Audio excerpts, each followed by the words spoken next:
The war was over. But for one man, the silence that followed was louder than the bombs. In a quiet French village, far from the headlines, far from Tokyo, a former Japanese soldier sat alone in a wooden shed behind the ruins of an old farmhouse. His hands, once trained for destruction, now held a carving knife and a block of wood. The faint scent of sawdust replaced the smoke of gunfire. Each stroke of the blade whispered a question he had no words for. Can a man who destroyed ever create again? He had no name to the villagers. To them he was simply the prisoner, a remnant of the war they wanted to forget. Children avoided the path near his shed. Mothers pulled them away. Every clang of his hammer echoed suspicion. Every sight of his uniform stirred old wounds. But one winter afternoon, a little boy wandered too close. The prisoner looked up, startled, and froze. The boy's eyes were curious, not fearful. In his trembling hands, the prisoner held a small wooden horse, unfinished, delicate, silent. He hesitated, then offered it to the child. The boy reached out, smiled, and in that simple exchange, something shifted. Not just in the room, but in the village itself. The war had ended on paper years ago. But in that moment, for the first time, peace began. The year was 1947. Europe was still learning how to breathe again. Cities were skeletons of their former selves, bridges twisted, roofs caved in, streets filled with rubble and ration lines. Yet, amid the ruins, life persisted. Farmers returned to their fields. Bells rang again in church towers. And children, those too young to understand the meaning of surrender, played between bomb craters and broken walls. Far from home, in the countryside of central France, a group of Japanese prisoners remained behind. They had been captured near the war's end. Soldiers who had served with Axis units stationed in Europe. Most were waiting for transport east.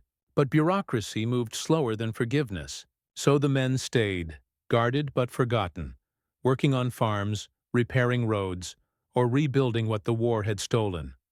Among them was Hiroshi Tanaka, a craftsman before he was a soldier. In Nagasaki, before the war, he had carved toys in his father's shop. Wooden spinning tops, animals, tiny ships that floated on rivers. He used to tell his younger sister, "If a toy can make a child smile, then the world can't be all bad." But war changed everything. Drafted at 20, Hiroshi had learned to destroy instead of build. He crossed continents, obeyed orders, watched friends vanish, and by the time surrender came, he was no longer sure who he was fighting, or why. When his transport never arrived, the French authorities assigned him to a rural labor unit. The villagers accepted his work but not his presence. They nodded politely, spoke rarely, and remembered too vividly the uniforms of the past. His accent, his silence, his bowed head, everything about him reminded them of loss. Hiroshi slept in a cold stone barn, ate alone, and worked repairing fences for meager pay. He spoke little French, and the locals spoke no Japanese. Loneliness became his only language. But there was one thing he still understood: the rhythm of wood. After his shifts, he began collecting scraps: splintered chair legs, broken handles, leftover crates. In the corner of his small shed, he built a table from old planks and shaped tools from discarded metal. It wasn't much, but to him, it was a temple of creation. The first piece he carved was a horse. Not a perfect one. Its legs were uneven and its surface rough. Yet as he sanded the edges smooth, he remembered his sister's laughter when she'd play with her wooden toys back home. That memory alone warmed the air in the freezing shed. Every night, he carved, quietly, secretly. He didn't know why, perhaps out of guilt or hope, or the simple need to prove that his hands could still make something beautiful. One day, a farmer's wife named Claire noticed him working late. She lingered at the gate, watching through the window as the prisoner moved his knife with precision, each cut filled with patience. She told her husband later, "He's not carving weapons. He's carving kindness." Her husband shrugged. Kindness doesn't rebuild walls. But Claire wasn't so sure. She began leaving small bundles of firewood outside his shed. Once a loaf of bread, She never spoke to him and he never asked who it came from, but he bowed each morning in silent thanks. As weeks passed, whispers spread among the villagers. Some mocked her pity, others were curious, and the children, innocent of politics, started peeking through the fence, drawn by the rhythmic tapping of his tools. It was on one of those days that a brave little boy slipped through the gate, drawn by curiosity and the scent of sawdust. That moment, the gift of a toy horse, would change everything that followed. The wooden horse spread through the village like a rumor. At first, only the boy knew. He kept it close, carrying it wherever he went, its faded brown surface polished by his small hands. But children talk, and soon the others asked, "Where did you get that?" He pointed toward the prisoner's shed. "The Japanese man gave it to me." The words echoed strangely in the marketplace. Mothers exchanged looks. Old men shook their heads. Some muttered, "He's trying to win them over." Others said, "Keep the children away." But curiosity works faster than fear. Within days, 2 more children wandered near the fence, pretending to chase a ball. Hiroshi noticed them but said nothing. He simply kept carving, pretending not to see. By evening he left something on the stump outside the shed. A small wooden bird with spread wings. When the children returned, they found it waiting. The next morning, the bird sat on the church steps. Every child wanted to touch it. Every adult wanted to know what to think. A week later, there were 5 toys. Horses, birds, boats, all left quietly by the gate. Each one carved from scraps, each one smoother, more detailed than the last. Hiroshi worked with devotion, unaware of how deeply the village was beginning to change. For years, war had hardened people into silence. The Germans had gone, but the bitterness had stayed. The fields were fertile again, yet hearts were not. And now this man, this former enemy, was teaching their children laughter again. Not everyone accepted it. One evening, 2 men from the village arrived at his shed. They were veterans, both of them wounded in the war. One had lost a brother at sea. The other carried a scar from a bayonet fight in the Pacific. To them, the prisoner was not a man carving toys. He was the face of every ghost they carried. They found Hiroshi working under the dim light of a lantern. "Stop this," one of them said. "You think you can make us forget? Our people died because of yours." Hiroshi didn't understand every word, but he understood the anger. He lowered his tools and bowed. Then carefully he placed the toy he was carving, a small boat, on the table and slid it toward them. His gesture was simple, but his eyes were clear. He wasn't defending himself. He was offering peace. The men left in silence. They didn't take the toy, but they didn't return either. That night, Claire visited the shed for the first time. She brought food and said softly, "Not everyone will understand." "But I do." He nodded, unable to reply. She pointed at the toys lined neatly along the shelf. "You remind this village that we all lost something. Maybe now we can start giving something back." Word reached the parish priest, a man respected by all. On Sunday he spoke briefly at the end of Mass. "Forgiveness," he said, "is not forgetting what happened. It's choosing not to let it happen again inside our hearts." The next week a group of children came to Hiroshi's shed carrying pieces of wood. "Can you show us how?" they asked. He hesitated, then smiled faintly. For the first time since the war he felt purpose. He showed them how to sand the edges, how to carve slowly so the wood wouldn't split, how to listen to its grain. The children learned quickly. Soon laughter filled the air, light, unafraid, alive. The adults began to notice. Some stood at a distance, others joined in quietly. The toys began appearing in windows, hanging from carts, decorating market stalls. Each piece seemed to hold a fragment of healing. By spring, Hiroshi's shed had become something of a workshop. The mayor himself stopped by, pretending to inspect, but unable to hide a small smile. He said, "You've done more to rebuild this village than our entire council." Still, not everyone was at peace. The 2 veterans returned one night, not in anger, but in reflection.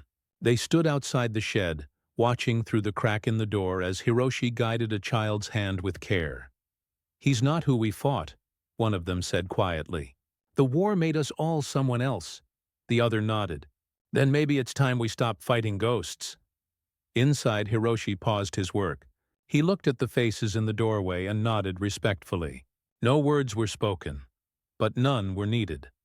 The next morning, those same men were seen carrying a bundle of wood to his door. In a world still broken from war, one small village had begun to mend, through the hands of a man once called the enemy. Spring turned to summer. The village that had once watched him with suspicion now gathered near his shed every weekend. Children would arrive first, carrying bits of wood and broken tools, their faces bright with anticipation. Then came the adults, farmers, widows, and even the soldiers who once refused to look at him. No one had planned it, but the shed had become the village's quiet heart. The toys, simple things carved by calloused hands, had found a new meaning. They were no longer just playthings. They were symbols of forgiveness, bridges across the ruins of hate. Hiroshi never spoke much. His French was still limited, but kindness required no translation. He taught through gesture, through patience, through the rhythm of his work. When a child's carving splintered, he would smile gently, take the broken piece, and show how to smooth it again. "No waste," he would say in his soft accent. "Everything can begin again." One afternoon, the mayor approached him with an idea. "The harvest festival is coming soon," he said. "The children always have a small parade. Would you allow your toys to be displayed? They are part of us now." Hiroshi hesitated. The thought of standing before the entire village made him uneasy, but the children begged, and Claire encouraged him. So he agreed. The festival day arrived under a warm golden sun. The streets were decorated with garlands and banners stitched from leftover cloth. For the first time since the war, music returned to the village square. The smell of roasted chestnuts mingled with laughter, and the air felt lighter, freer. At the center of the celebration stood a long table. Upon it, the children had placed every toy Hiroshi had ever made, more than 50 of them. Horses, birds, ships, spinning tops, dolls with painted faces, some rough, some perfect, each one telling a story of transformation. When Hiroshi stepped forward, a hush fell. He stood there awkwardly, unsure what to do as dozens of eyes turned toward him. But then the youngest child, the boy who had first received the wooden horse, walked up holding it high. The crowd recognized it instantly. "This was the first," the boy said proudly. "He made it for me when no one else would speak to him." The mayor nodded. "And because of that, we speak again to each other." Applause began, slow at first, then swelling until the entire square echoed with it. Claire wiped a tear from her cheek. The veterans stood at the back, their heads bowed. One of them raised his hand in salute, a gesture of respect, not command. For Hiroshi, it was too much. He bowed deeply, unable to hold back tears, not tears of sorrow, but of release. The kind that come when a man realizes he is forgiven not just by others, but by himself. As the festival carried on, something extraordinary happened. The villagers gathered the toys and placed them in a cart. The children pulled it through the streets, singing. They called it the Parade of Peace. And at the end of the procession, Hiroshi walked quietly behind them, surrounded by laughter, the same sound he had once thought he'd never hear again. That evening, as the sun dipped below the hills, the old church bell rang. For years it had marked funerals and memorials. Now it rang for joy. The people who once saw a prisoner saw instead a teacher, a craftsman, and a friend. When the crowd finally dispersed, Hiroshi returned to his shed. He sat by his workbench, the air still humming with echoes of laughter. On the table lay a small block of wood, his next project. He picked up his knife, hesitated, and smiled. For the first time he carved without sorrow. The lines were smooth, the curves deliberate. When he finished, a small dove rested in his palm, its wings open, ready to fly. He placed it in the window facing the village, where it caught the soft light of dusk. That night, no one called him the prisoner. They called him Monsieur Tanaka. Years passed, and the world slowly forgot the war. But in that little French village, its memory was preserved not through monuments or speeches, but through toys. Every home had one. Some hung above fireplaces, some sat proudly on shelves, Others were passed from one generation to the next. They were reminders that healing could come not from power, but from creation. Hiroshi Tanaka never returned to Japan. Letters from his homeland had long stopped coming, and he had no family left to write to. Yet he was never alone again. The villagers who once watched him with suspicion now greeted him every morning. Children who once hid behind their mothers now brought him scraps of wood and stories from school. He had become part of their rhythm, as ordinary and as essential as the sunrise. He continued to carve until his hands grew unsteady. When he could no longer hold the knife, the children, now grown, came to help. They sanded the pieces for him, painted the toys, carried on his quiet craft. They said he taught them how to build more than toys. He taught them how to rebuild trust. One evening, as the sun sank low over the fields, Hiroshi stepped outside his shed for the last time. The world was peaceful, so quiet it felt sacred. He looked toward the village, saw the glow of lanterns in every window, and heard faint laughter drifting through the summer air. He smiled, whispered something in Japanese, a prayer, perhaps, and placed his final creation, the little dove, on the windowsill. Then he closed the door behind him. When the villagers found him the next morning, he was seated by his workbench, a faint smile on his face. The dove caught the morning light, its wooden wings glinting gold. They buried him beneath the cherry tree near the church, the one he'd carved benches for years before. The entire village attended. Farmers, children, even the old soldiers who once despised him. No one spoke much. They didn't need to. His legacy surrounded them in every home, in every toy, in every quiet act of kindness that followed. Decades later, tourists visiting the village would sometimes ask, "Who made all these little wooden figures?" And the locals would smile and say, "A man who once came here as a prisoner and left as one of us." In that small corner of the world, long after guns had gone silent, Hiroshi Tanaka's lesson endured. That peace isn't written in treaties or carved in stone. It's built, piece by piece, in the hands that choose to create instead of destroy. And in the silence that followed, the village remembered everything.